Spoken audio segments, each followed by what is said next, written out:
अब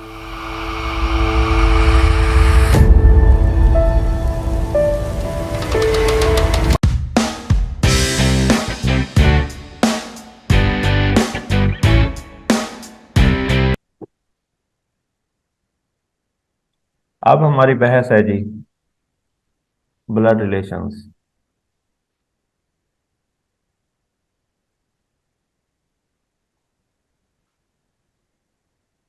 इनकी जो फ्रीक्वेंसी है सीएसएस में, पीएमएस में और वन पेपर में बहुत ज़्यादा है, लिहाजा आप लोग ब्लड रिलेशन को ध्यान से हल करेंगे और आप लोग कुछ असूलों को, कुछ जवाबित को मद्देनजर रखेंगे। डिग्री एनालिसिस का जो मेथड है बेहतरीन है। आप जब भी आपको कोई स्टेटमेंट दी होगी, आप उसकी सबसे पहले डिग्री बना लें, उसके बाद आप उसे हल करें। कैसे, आइए देखते हैं। अगर एक सर्कल गिवन हो तो इसका मतलब होता है फीमेल। एक मुनासिब शायद का आप सर्कल ड्रा करें तो इस सर्कल का मतलब फीमेल है।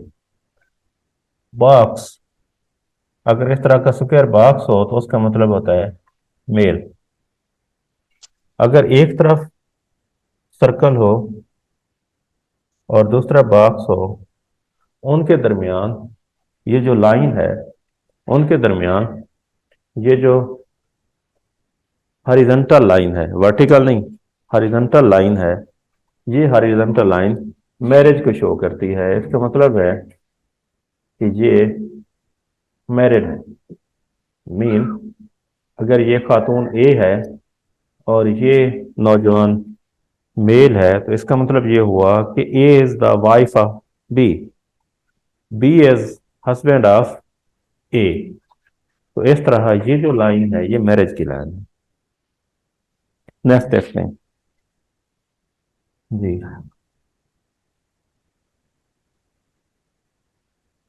ए, बी, ये जो वर्टिकल लाइन है ये बच्चों को ज़ाहिर करती है, चिल्ड्रन को या ऑफस्प्रिंग्स को ज़ाहिर करती है।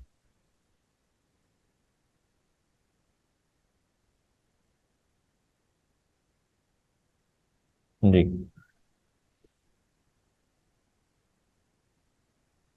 चिल्ड्रन। जी, अब इसमें आप लोग देखें, C and D are the childrens offspring of A and B. C daughter है और डी सन है। किसका? ए और बी का। और आपस में इनका क्या रिलेशन है? बिल्कुल सिबलिंग्स है। ये सिस्टर है और ये ब्रदर है। ओके, यहाँ पे एक ये चीज सीख लें कि एग्जामिनर का जो, जिस तरह का एग्जामिनर का सवाल हो आपने उसी तरह उसका जवाब देना होता है। एग्जामिनर ने कहा what is A to C, mother. What is C to A, daughter. What is D to B, D. What is D to B, son. What is D to A, son. What is B to C, B, father. What is B to D, father.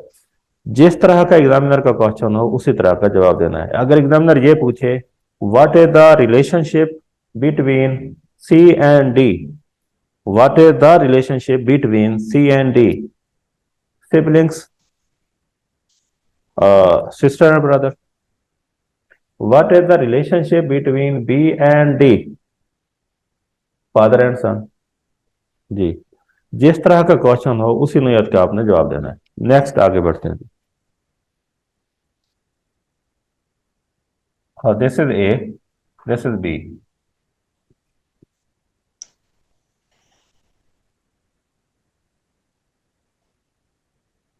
Their offspring are C and D.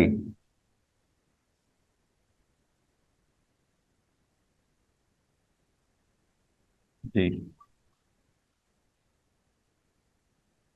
इससे आप क्या समझे हैं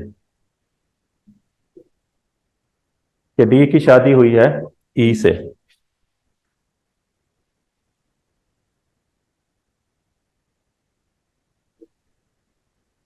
सी की शादी हुई है F से। जी, what is the relationship between F and A? जी, son in law and father in law. What is E to B? Daughter in law. What is B to E? What is A to E? Mother in law. Very good. जी, what is the relationship between E to C? E, sister in law. What is relationship between F to D? Mean, what is F to D? Brother-in-law. What is the relationship between F and E? What is F to E? Brother-in-law. What is E to F? Sister-in-law. Now look.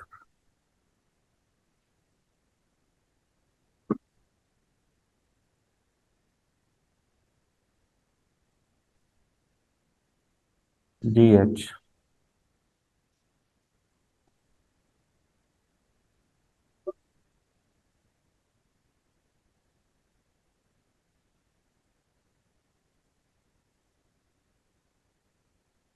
इससे आप क्या समझे? मतलब ये पहली generation थी, ये दूसरी जनरेशन थी, और अब ये तीसरी जनरेशन है। What is J to B?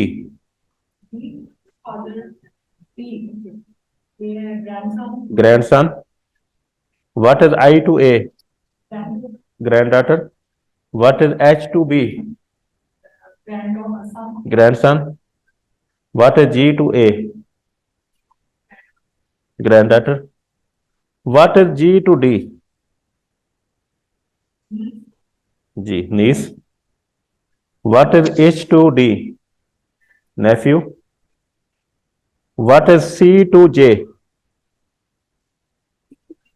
aunt. What is D to G? Uncle. जी, इस तरह आप लोगों ने क्या करना है, एक डिग्री बना लेनी है, उसकी हेल्प से आप लोगों ने जो ब्लड रिलेशन है उन्हें हल करना है। जी, कुछ केसेस में नौजवानों ऐसा होता है कि हमें जो बॉक्स दिया होता है वो इस तरह दिया होता है कि वो स्क्वायर शेप नहीं होता बल्कि रोम्बस शेप हमें दिया होता है। इसका मतलब होता है कि जो जेंडर है वो अननोन है। मीन, दो सूरतें हो सकती हैं अननोन जेंडर होने की। पहली सूरत ये हो सकती कि या तो हमारे पास डेटा नहीं है कि हम डिसाइड कर पाए कि इस बच्चे की जेंडर मेल है या फीमेल है। मतलब अगर किसी जगह लिखा हो ही हैज टू चिल्ड्रन, तो जो बच्चे हैं उनके बारे में हम नहीं बता सकेंगे मेल है फीमेल है या एक मेल है एक फीमेल है। तो इस तरह डेटा हमारे पास इनएडिक्वेट है, हमें नहीं, हम डिसाइड नहीं कर पा सकते। जी, दूसरी सिचुएशन क्या हो सकती है? दूसरी सिचुएशन हो सकती है कि जो जेंडर है वो अनडिफरेंशिएटेड है, वो थर्ड जेंडर है, वो जो है ना मेल है ना फीमेल है बल्कि वो क्या है, शीमेल है। बाद जगहों पे आपको ये साइन मिलेगा कि इस तरह सर्कल बना हुआ है और उसे यूं एक लाइन से क्रॉस किया हुआ है, या इस तरह का बॉक्स है और उसे इस लाइन से क्रॉस किया हुआ है। तो इसका मतलब ये होता है कि ये मेल था या ये फीमेल थी, लेकिन अब ये दुनिया में नहीं है। अपनी जो तभी उम्र थी वो पूरी करके ये बंदा इस दुनिया से अब चला गया है, अब इस दुनिया में मौजूद नहीं है, वफात पा चुका हुआ है। ये डिसीज्ड पर्सन के लिए हम स्लैश लाइन इस्तेमाल करते हैं, जिससे हम उसे काट देते हैं। जी, क्लियर? जी, ये वाला सही। या जेंडर अननोन हो, मीन दो वजूहात से अननोन हो सकती है। एक तो हमारे पास डेटा नहीं है, दूसरा वो शी मेल है, थर्ड जेंडर है। क्लियर है? अब एक हम एग्जांपल देखते हैं। जी, क्वेश्चन नंबर 1 हमारे पास क्या है जी? जरा स्क्रीन पे मेरे साथ देखिए।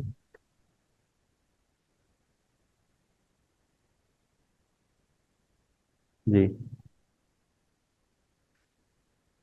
क्वेश्चन नंबर 1 है, जी, R is the mother of two female children, S N T, R is mother, if R is mother, R mother है तो इसका मतलब है कि फीमेल है। अगर मदर है तो इसका मतलब है कि मैरिड है, इसका कोई हस्बैंड है, यहां नहीं मेंशन तो हम उसे एक्स सपोज कर लेते हैं। R has, R is mother of two female children, R is mother of two female children mean हम दोनों बच्चों के लिए सर्कल ड्रा करें। टू, नाम क्या है, S N T. Further examiner ने बताया S was married to U, S की शादी यू से हुई है, मीन एस फीमेल है तो उसके हस्बैंड का जो जेंडर है वो मेल है। T was married to V, T की शादी जो है वो वी से हुई है, T was married to V, T की शादी वी से हुई है। How is V related to S, what is the relationship V to S, mean ये पूछा हुआ है what is V to S. जी, जी नौजवानों सॉल्व इट। जी, R is mother of two female children, S N T, S was married to U, T was married to V. What is V to S, brother in law. जी, तो हमारा answer क्या हुआ जी, brother in law. जी, अपनी मर्जी से suppose कर सकते हैं कि वो गर्ल थी। No, no no, we can not suppose, उसने मेंशन किया हुआ है R is mother of two female children, R is mother of two female children. अगर वो फीमेल चिल्ड्रन की जो मदर है तो इसका मतलब ये हुआ कि दोनों फीमेल हैं, और जिनसे शादी हो रही है तो अंडरस्टूड है वो मेल होंगे। R is mother of, R mother है तो इसका मतलब है कि फीमेल है, और मदर है तो इसका मतलब है कि उसकी शादी हुई हुई है, मैरिड है। शादी किससे हुई है हमारी स्टेटमेंट में नहीं गिवन, तो हमने उसे एक्सपोज कर लिया। तो किस, कोई भी ब्लड रिलेशन अगर हो तो आप लोगों ने इस तरह डिग्री को समझना है, फिर आप लोगों ने इस डिग्री को एनालाइज करना है। क्लियर है, ओके है जी।